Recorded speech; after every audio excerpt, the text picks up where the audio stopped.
जिस परमेश्वर से संपूर्ण प्राणियों की उत्पत्ति हुई है और जिससे यह समस्त जगत व्याप्त है, उस परमेश्वर की अपने स्वाभाविक कर्मों द्वारा पूजा करके मनुष्य परम सिद्धि को प्राप्त हो जाता है। अच्छी प्रकार आचरण किए हुए दूसरे के धर्म से गुणरहित भी अपना धर्म श्रेष्ठ है, क्योंकि स्वभाव से नियत किए हुए स्वधर्म रूप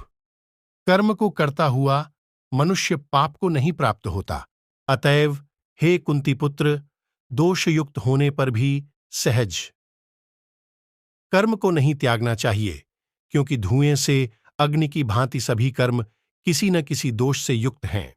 जो कि ज्ञान योग की परानिष्ठा है, उस नैष्कर्म्य सिद्धि को जिस प्रकार से प्राप्त होकर मनुष्य ब्रह्म को प्राप्त होता है, उस प्रकार को हे कुंती पुत्र तू संक्षेप में ही मुझसे समझ। विशुद्ध बुद्धि से युक्त तथा हल्का, सात्विक और नियमित भोजन करने वाला, शब्दादि विषयों का त्याग करके एकांत और शुद्ध देश का सेवन करने वाला, सात्विक धारण शक्ति के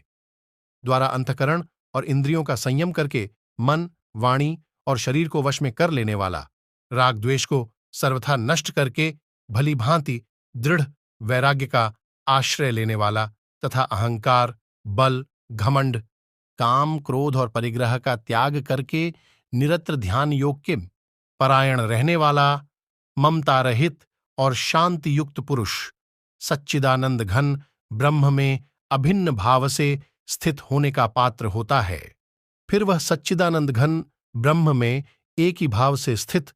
प्रसन्न मन वाला योगी न तो किसी के लिए शोक करता है और न किसी की आकांक्षा ही करता है।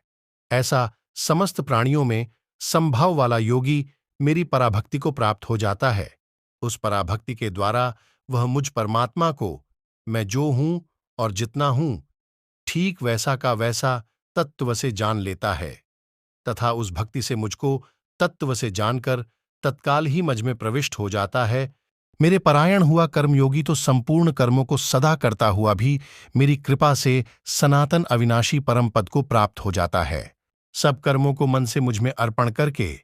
तथा संबुद्धि रूप योग को अवलंबन करके मेरे परायण और निरंतर मुझ में चित्त वाला हो। उपर्युक्त प्रकार से मुझ में चित्त वाला होकर तू मेरी कृपा से समस्त संकटों को अनायास ही पार कर जाएगा, और यदि अहंकार के कारण मेरे वचनों को न सुनेगा तो नष्ट हो जाएगा, अर्थात परमार्थ से भ्रष्ट हो जाएगा। जो तू अहंकार का आश्रय लेकर यह मान रहा है कि मैं युद्ध नहीं करूंगा, तो तेरा यह निश्चय मिथ्या है, क्योंकि तेरा स्वभाव तुझे जबरदस्ती युद्ध में लगा देगा